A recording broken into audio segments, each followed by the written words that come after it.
happening, Mud here. Hey, listen, I want to show you what I'm working on here. I've got a Grevin, and the pickguard is actually shrinking up, so it's put a little curvature in the top of the guitar. So what I'm going to do is I'm going to loosen that pickguard and re-glue it down.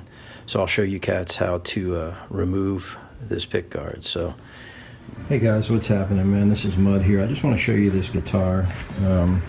This is an early Grevin. I think it's the J series. Big Gibson style body, big old jumbo, maple back and sides, spruce top, really wide fretboard, and it's got some really interesting inlays on it. From what I hear, the gentleman who did the inlays on it, these inlays were not approved by Grevin, and he was not a big fan of this guitar, but I ended up getting out there anyway. And it's a Canon. This thing sounds terrific. It's just in for a couple of little things. The pickguard is shrinking up, so I've got some shrinkage in there, and this is kind of cupping, pushing the top down, with something we have to resolve. And then we're going to do a setup on it. Really wide, flat fretboard here. Just a little bit of wear on the frets, so we'll probably just clean the frets up a little bit and do a setup on it and put it back the way it needs to be. But anyway, I just want to give you a quick rundown. I'll shoot a couple more videos as I'm working on it, but anyway, that's it. Okay, so this is the Grevin.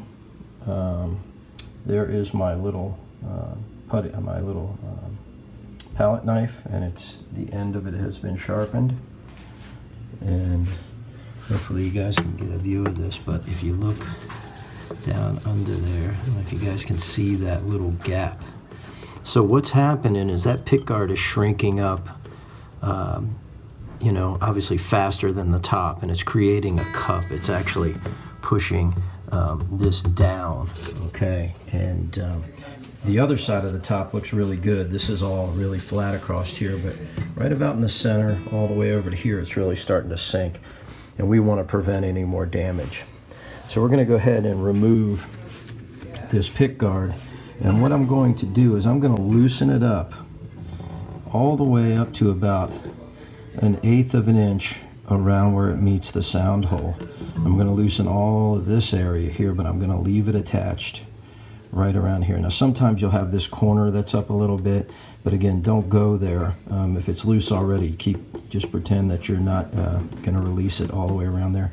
And then when we reattach it, when we put it back on, we'll make sure we get that corner as well.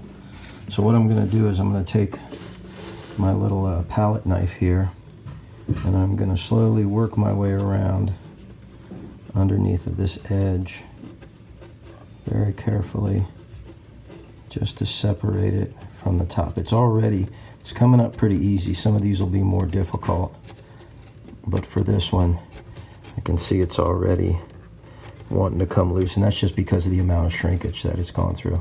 Now I'm being real careful not to scratch the top.